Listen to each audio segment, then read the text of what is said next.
बनी इसराइल के दो भाइयों की कहानी।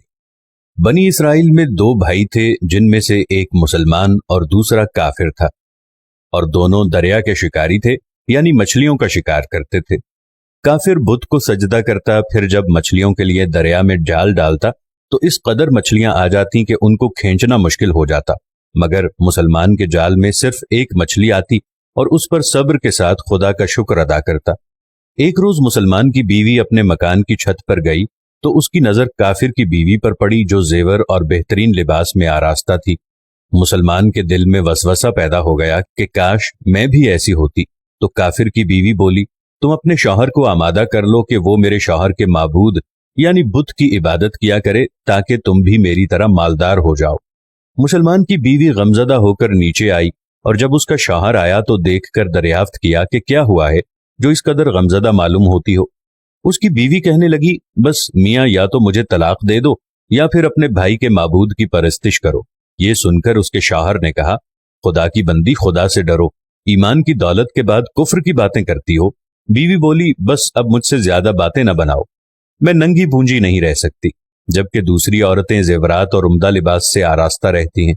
जब उस मर्द मोमिन ने देखा कि औरत जिद पर उतर आई है और उसका इसरार हद से गुजर चुका है, तो उसने औरत को तसल्ली दी और कहा कि घबराने की जरूरत नहीं, मैं कल से कारीगरों और मजदूरों में जाकर मेहनत करूंगा और रोज 2 दीनार दूंगा, इस तरह अपनी हालत को दुरुस्त कर लेना।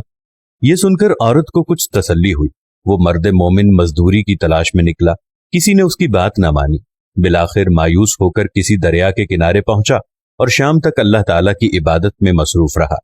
रात को जब घर आया तो बीवी ने दरियाफ्त किया कि आज तुम कहाँ थे। वो कहने लगा कि बादशाह की खिदमत में था, बादशाह ने मुझसे 30 दिन काम करने की शर्त रखी है। उसकी बीवी बोली, वो बादशाह तुमको क्या देगा? तो उसने जवाब दिया कि मेरा बादशाह बड़ा करीम है और उसके खजाने मालो दौलत से भरे हुए हैं, वो मुझे वो देगा जो मैं चाहूंगा। चुनाचे इसी तरह वो अपने माबूदे बरहक की इबादत में मसरूफ रहा। 29वीं रात हुई।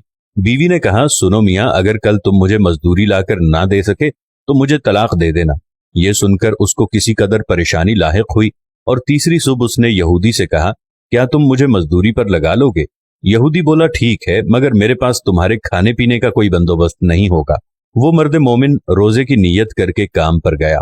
दूसरी तरफ एक आदमी उसकी बीवी के पास गया, दरवाजा खटखटाया तो बीवी दरवाजा खोलने के लिए बाहर निकली। उसने उसकी बीवी को 29 अशरफियां दी और कहा, यह तुम्हारे शौहर की मजदूरी है। तुम्हारा शौहर 29 दिन से बादशाह के काम में था, यहां तक कि उसने बादशाह को छोड़ दिया। अगर वो 30वें दिन भी काम पर आता तो उसको बहुत सी उजरत मिल जाती, लेकिन वो यहूदी के पास चला गया। अगर वो मजीद बादशाह का काम करता तो बादशाह उसको मजीद उजरत देता। बस ये लो 29 अशरफियां। इनमें से एक अशरफी इसलिए कम है क्योंकि आपका शौहर 30वें दिन काम पर नहीं गया।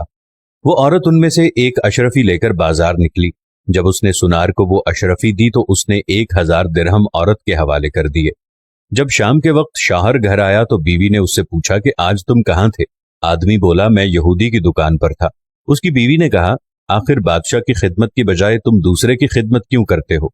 फिर अपने शौहर को अशरफियों का वाकया सुनाया, जिसको सुनकर मर्द मोमिन रोते हुए बेहोश हो गया। जब उसको होश आया तो बीवी से कहने लगा, अफसोस कि मैंने बादशाह दो जहां की खिदमत का हक अपने ऊपर लाजिम ना किया। इसके बाद उसने सब कुछ छोड़ दिया और पहाड़ों पर चला गया, जहां खुदा की इबादत में मसरूफ रहकर जिंदगी गुजारी और वहीं उसका इंतकाल हो गया।